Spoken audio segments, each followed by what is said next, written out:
Hello everyone. Act 3 is finally here, so let's get to it. I can't really tell what else Act 3 is going to have because Act 2 seemed pretty complete, so I guess Act 3 is mostly just wrapping things up.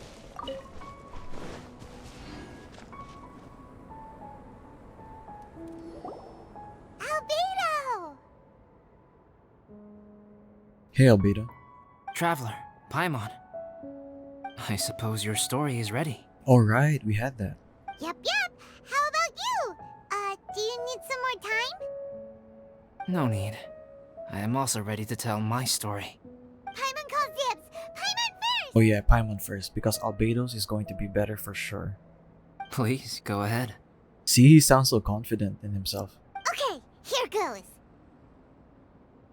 Once upon a time, there was an evil researcher who went into the mountains and did a crazy experiment on whopper flowers to transform their appearance. After a lot of pain and suffering, the whopper flowers finally took on a human form. Then they stood by the side of the mountain to wait for unsuspecting bypassers. I guess it seems okay for now. Okay, let's see where this goes. To whoever spoke to them, they would ask some questions such as, "Who am I? Who are you?" If the bypasser got the wrong answer, the last sound they'd make would be a yelp before the whopper flower ate them alive in one bite. Ooh, truly frightening. So I guess Paimon's story is going for more like of a horror theme. Anyways, yes, Paimon is truly frightening. What the? You two aren't scared at all! From all of the encounters we've had, I don't think this is really terrifying. Maybe I'm just really tough. I don't know. Don't go nitpicking, okay? If you didn't like the story, go write your own! Ooh, in that case, I would add some horror elements in. For instance, after the whopper flowers off someone, they would turn into that person. In other words, the whopper flowers would ambush and then completely replace their victims. Exactly, and then adopt their newfound identity. And then what? Go back to where the person lives? Enter their home? Eat their whole family? Ah! Okay, that may be a bit too much. Paimon made up this story, but now Paimon's the one who's scared by it. It's a good story. Oh, may I write it down? I may bring it up in future conversations. With who? Like Singchu, maybe? What for? Just to scare people with? Yes. Oh my god, classic Albedo. You've got a real mean streak, Albedo. So what's your story? Mine is a little longer than yours. It starts with an alchemist. And I guess that alchemist happens to be you, Albedo? A great alchemist once created Subject 1. Subject 1 was her proudest achievement, and successfully blended into human society. No one ever would have thought that this friend of theirs was in fact a synthetic human. So, Rhine-daughter creating Albedo. However, unbeknownst to Subject 1, the alchemist had tried the same experiment many times before he had come into being. Some of the rejects from failed experiments had been discarded, but had not died. I like it whenever Albedo says, "come into being," because it's like a classic Subject 2 was one such failed experiment. He was swallowed by a great dragon that came to rest upon a snow-swept mountain. Many years later, he was resurrected by the dragon's mysterious power. line. Oh, is this the whopper flower? He saw all kinds of people on the mountain, including Subject 1, who had somehow miraculously blended in among them. I think Albedo is telling us the real story. Never in Subject 2's wildest imagination had he thought it possible for experimental life forms such as they to deceive everyone so successfully. He saw the way humans accepted Subject 1 as a friend, witnessed their affection as they addressed him by name. This was what Subject 2 wanted. Now, all that Subject 2 desired was to replace Subject 1 and take the joy of his existence for himself. chills. So scary. I think if fake Albedo didn't, try to kill Joel, I have a feeling that Albedo would have been chill with the two of them existing. Subject 2 began to unfold his plan. He stole Subject 1's books and notes, and studied all that Subject 1 had learned from the alchemist. Subject 2 was highly intelligent, and he learned quickly. He changed his face into an exact replica of Subject 1's face. Then, he found a plant with mimicry capabilities, and transformed it using dragon blood and alchemy. Mm-hmm. Okay. And so, not only did Subject 2 transform his own appearance to perfectly match that of Subject 1, he also created a third entity, Subject 3. So wait, is the Whopper Flower Subject 3 and Subject 2 is someone else? Right? What? There's 3 of them now? But Subject 2 wanted to become a perfected human. So, he erased a mark in both his and Subject 3's necks. For these marks were symbols of imperfection. He purposely erased it? In my view, it was probably a subconscious act, an instinct. He so desperately craved to become a perfect human being that he forgot something. Human beings are defined by their flaws. Exactly. There are no perfect humans. Subject 2's plan was meticulously crafted. Subject 3 would draw Subject 1's attention. After Subject 1 disposed of Subject 3, he would assume the threat had now disappeared and would let his guard down. Damn. Is Act 3 just about tracking down Subject 2? The next moment that Subject 1 was alone, Subject 2 would make his move. He would eliminate Subject 1 and become the only one remaining. He would secretly replace the Subject 1 of everyone's memories and inherit his identity, residence, clothing, sword, name, and friends. People would have no idea that the individual they knew had become somebody else from one day to the next. This is way too scary. Paimon's never gonna be able to trust anyone again. Paimon, you better watch your back. But just before Subject 2 could carry out his plan, a unique stranger entered the mix. Subject 2 tried to make contact with this person, but found that they could somehow sense he was different from Subject 1. What's wrong? Are you scared? No. What happened then? What happened to the stranger? If anything, this is intriguing. He became a new stage in Subject 2's plan. One more person that Subject 2 had to dispose of. Oh, this was what he was talking about towards the end of Act 2. It's as if there were 3 identical roses in a garden. Only one of the 3 was a fine specimen, while the other 2 were defective specimens that bore poisonous thorns. In all the world, only the gardener who tended to them could tell which was the good specimen. And we're the gardener. People do not like poisonous plants. Only a perfect rose can fetch a high price. If the inferior specimens wanted to conceal the fact of their worthlessness, they would have to take the gardener out of the picture, using their poisonous thorns. This is exactly what Subject 2 was thinking. So, he hid in the shadows and waited patiently. Maybe soon, he would get his chance to become truly human. I wonder if we're not going to get Subject 2 now, but maybe in another future story event? So this is not just another story. These are real events. Albedo is trying to tell me the cruel and unbelievable truth. That was intense. So what happened after that? Did Subject 2's plan succeed? Paimon can't bear thinking about it. Albedo's going to leave it open-ended. Fortunately, it is just a story. And even in this story, Subject 2 did not succeed. But you can never let your guard down on Dragonspine. Monsters mutated with Durin's power and blood are also creatures of Rhine-Daughter, just like me. You must beware of all such creatures. Don't say that. You're not a monster. You're my friend. I'm glad to hear that. It's okay. I know what I am. You and I are both different, so there is no need for me to hide the truth from you. The only thing is that sometimes, when I think about how mighty the power of alchemy is, I feel so small.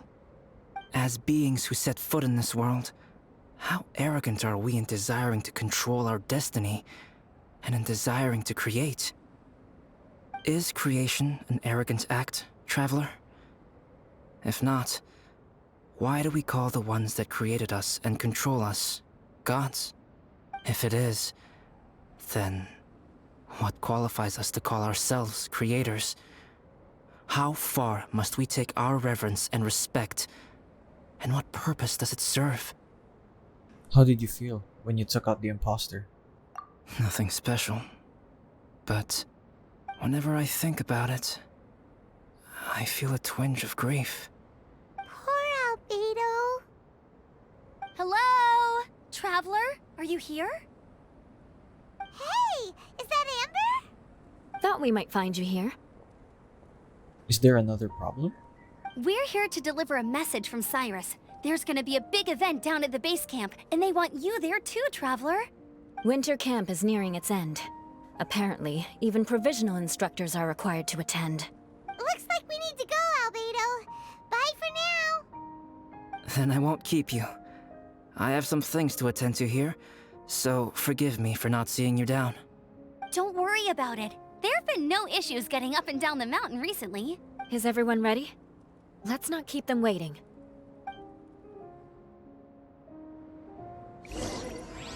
Alright, see you, Albedo. Take care. Oh, and watch out for Subject 2.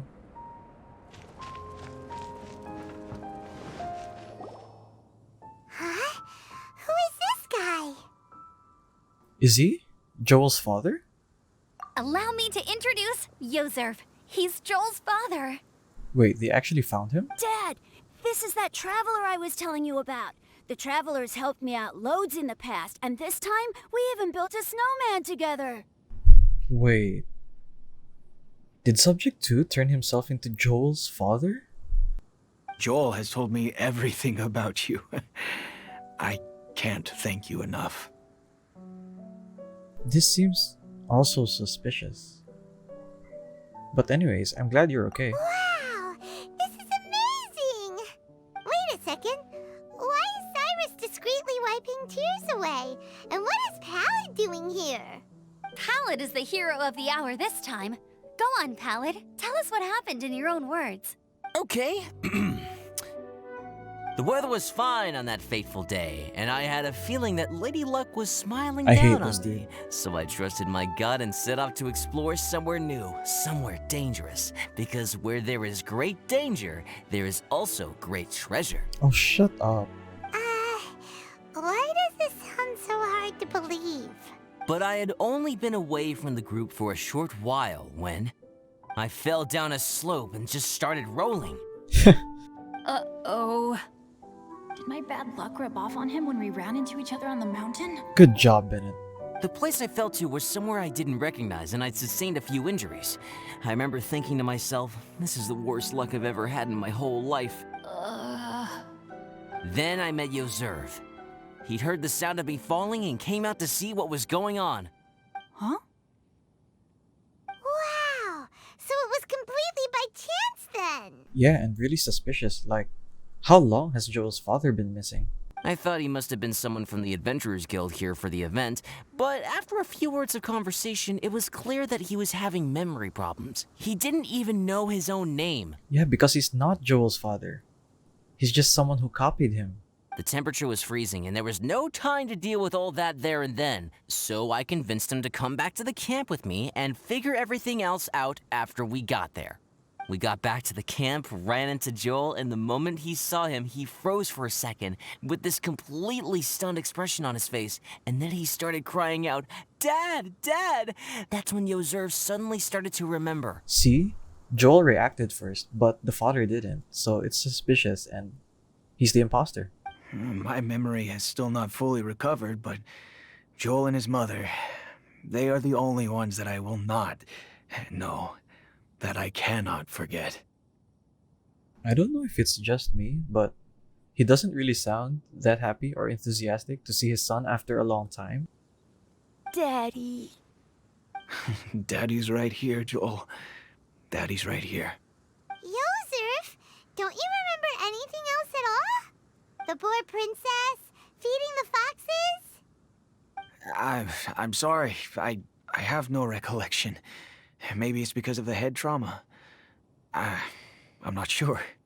I woke up and found myself covered in blood. My things were gone, and there was nothing to indicate who I was or how I got there. I crawled into a cave and settled in for a slow recovery. After my legs and feet were a little better, my hunting skills were what kept me alive. Dad, I was so worried about you. I'm all right now, Joel. Oh, don't cry. Daddy's not going anywhere. I'm here to stay.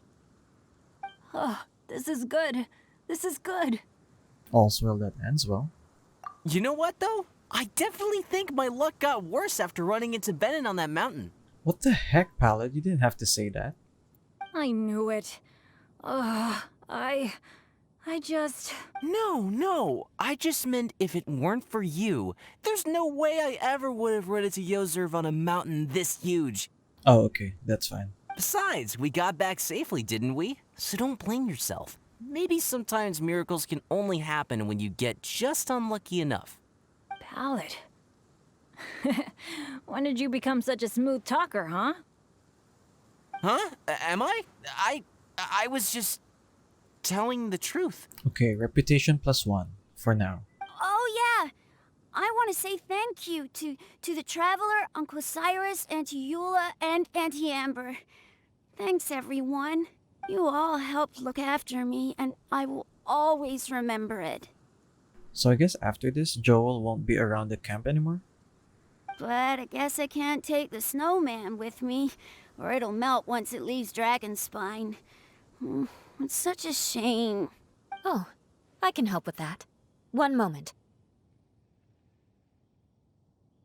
Huh? Eula? Here, take this.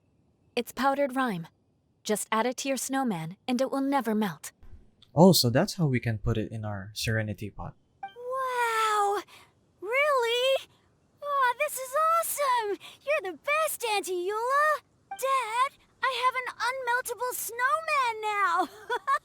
How cool is that? How can I ever repay you all? Oh, don't mention it. We're all delighted for you. Thank you all. Thank you from the bottom of my heart. Dad, I want to go move the snowman. Can we do it now, please? Okay. I'll be leaving with Joel now. I'm sure I'll see you all another day. Very well, very well. It's time for Pallet and I to have another discussion concerning his breaches of adventurer discipline. Huh? But Cyrus, I think I kind of made up for my mistakes this time, you know? See you guys. Oh, I made this for you and Amber. Think of it as a winter souvenir. Aw, are you sure? This must be really important to you.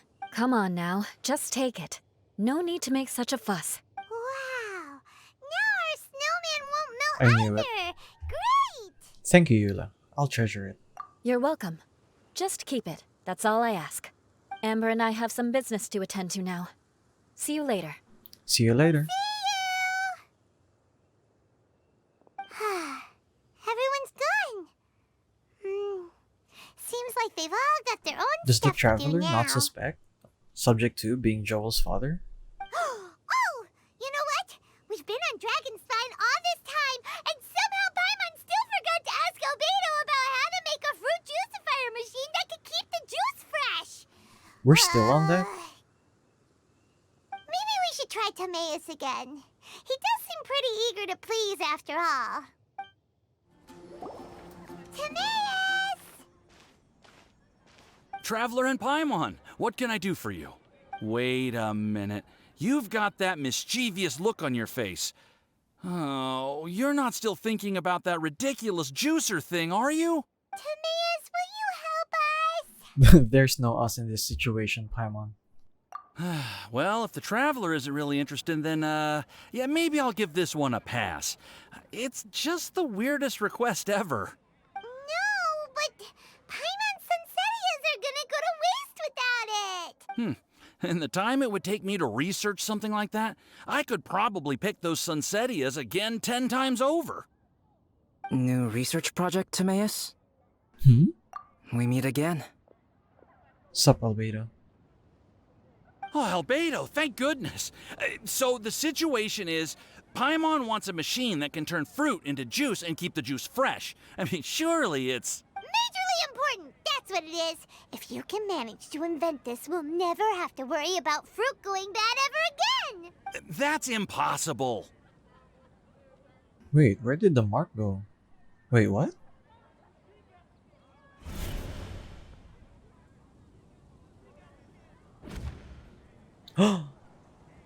Wait, from the very start?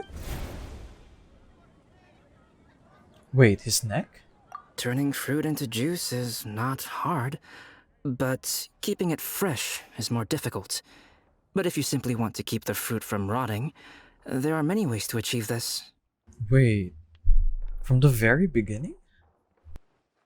Right, Traveler? Your neck. Wait, the mark is back. Is this a prank? What about his neck? Wait, I'm a bit confused. Like, so does this mean he can like hide the mark on his neck all this time? What? What's wrong? Is there something on my neck? Look at that smug facial expression. Almost got us. Anyway, no, it's fine. From the look on your face, it's as if you thought I just played a practical joke on you that was in exceedingly poor taste. You can really hear how proud he is of himself for this prank. So it was a prank. Albedo, you were saying, how do you stop fruit from going bad? Well, one way would be to bury your fruit on Dragonspine, where the snow never melts all year round. But then Paimon won't be able to eat them! You could always live on Dragonspine. No, too cold for Paimon. Or you can give the fruit to me, and I would take it to Dragonspine for you. But since you don't like the cold, you'd have to send someone else to pick them up when you want them. This is where you come in, Traveler. Wow, come on, really? Suddenly sounds a lot more feasible with other people doing all the work. Okay then, shall we go with that idea? No. Fruit buried on Dragonspine will stay fresh for much longer. However, it is also possible that the fruit will sprout and grow into fruit trees. I don't think they will last on Dragonspine though, just cause it's so cold. Who knows? Maybe the next time you visit, it will have grown into an orchard. You can water the trees, add fertilizer, and when they finally bear fruit, you will have some fresh Sunsettias. No way! Then Paimon will have to be a gardener! That's not the goal here. Oh? I mean, I would love to have some fruit-bearing trees in my Serenity pot to harvest. Well, I don't think being a gardener is so bad.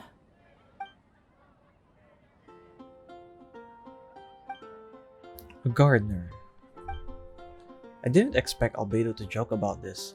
Doesn't he care about what the mark means? Albedo! Stop trying to get your hands on Paimon's super sweet Sunsettias!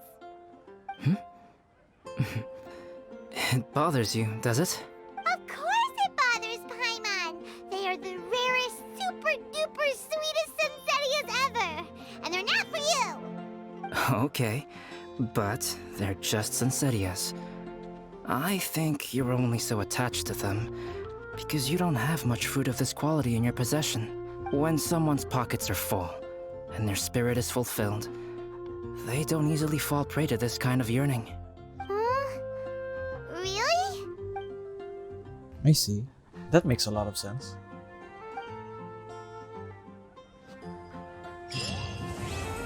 Alright, I called it. Act 3 was just wrapping it all up.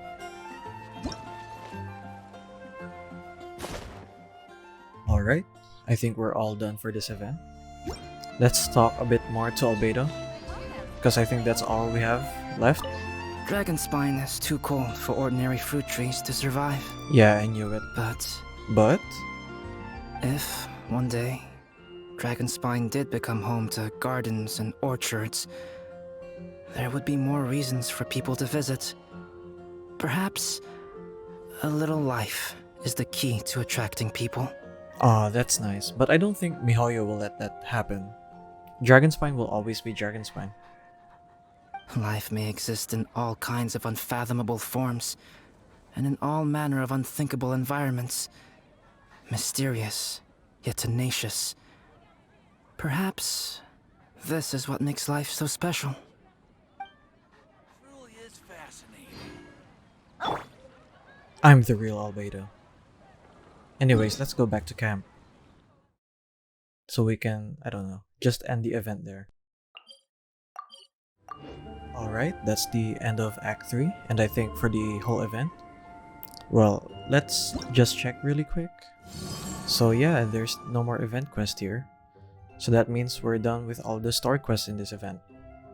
Anyways, if you made it this far, thank you for tuning in, and I hope that you enjoyed. I hope you have a nice winter break. May the gacha gods bless your future banner pulls, and stay safe everyone. Take care. See ya!